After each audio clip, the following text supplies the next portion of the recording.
امشب هم ماکارونی درست کردیم، مهمونا نیومدن. چند تا درست کردین؟ 3 تا. 2 تا بود. آره مهمونای عزیزمون نیومدن، اینقدر هم اضاف مونده. آشپز که 2 تا باشه یا ماکارونی زیاد میشه یا نمکش دیگه. آره هولم کردی. زنیش مونده اونجا. حالا سیب زمینیش مونده.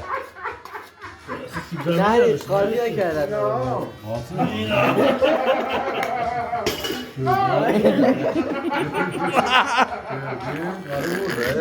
آقا آشپز ببین سیب زمینیش الان میاره. بریز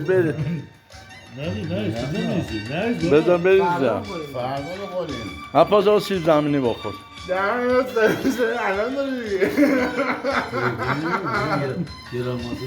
من میگم آشپز که 2 تا بشه یا ماکارونی زیاد میشه یا سیب زمینیش نمیارن، همین اتفاقا میفته دیگه. ولی زدیم بر بدن دیگه. امشب هم از اون شباست که جای دوستان خالیه اینجا.